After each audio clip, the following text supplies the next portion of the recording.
I could hardly believe it when I heard the news today. Had to come and get it straight from you.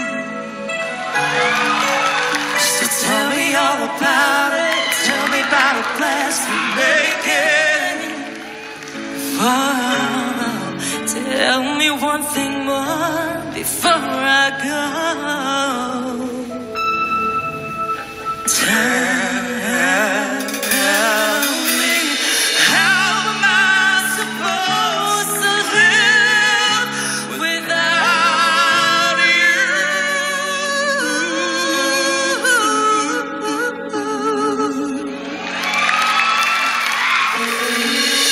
How am I supposed to carry on when all that I've been living for is gone?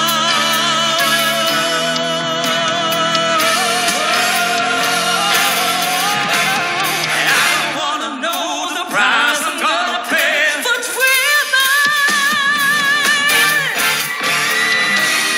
now the search has no truth. So tell me, how am I supposed to live without you? Now that I've been loving you so long, how am I supposed to live without you? How am I supposed to carry on when all that I've been living for is gone?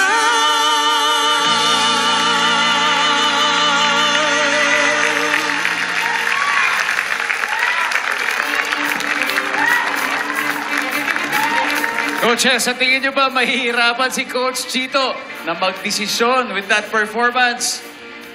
Coach Billy. Sir, grabe yung boses nyo.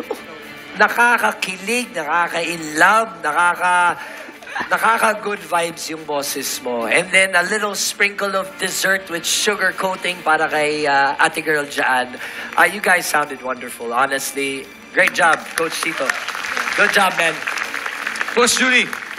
Ako, sabi nga ni Coach Billy, may kakaibang flavor yung performance ninyo. Para sa akin, spicy siya.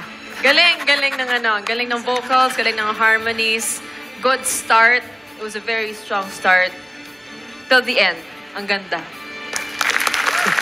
So parang in other words, sinasabi nyo, walang comment. Perfect. Kumbaga, ganun din ba sa'yo, Stel?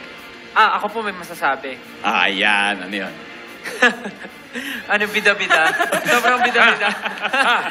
Ako meron. Unang-una po, sir. Grabe. Fan nyo na po ako.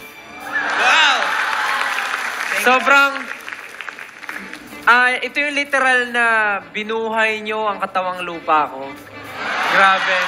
Kanina, bago kayo magsimula, nakasandal po ako eh. Tapos nung kumanta kayo, talagang hindi na po ako napabalik sa pagkakasandal. Chris, talagang ikaw yung addition, ikaw yung cherry on the top eh. Ikaw yung nagdadagdag ng flavor at nagdadagdag ng kuning-kuning sa performance nyo. Puring-puring, ano yun? Kuning-kuning. Kuning-kuning. Kuning-kuning. Yun yung kuning-kuning. Kung merong basta kuning-kuning.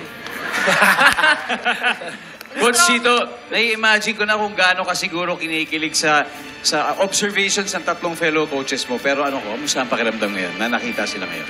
Sobrang treat for me na napanood kayo. Una-una, alam natin kung paano natin pinaghirapan yung arrangement and good job, guys. Sobrang ganda ng drama, the build-up, everything about it was... And thank you also sa band, sobrang galing. Tapos alam mo, so para ako nanonood ng concert na parang sarili kang superstar at nagkaroon kami ng chance mapanood sila mag-jam together. Feels like a warm hug yung pagkanta nyo. Tapos, ala lang, it's just so galing. Sobrang galing. Wow! At syempre, Coach Chito, yung huling sasala ngayong gabi, hindi naman magpapahuli, tama? Kaya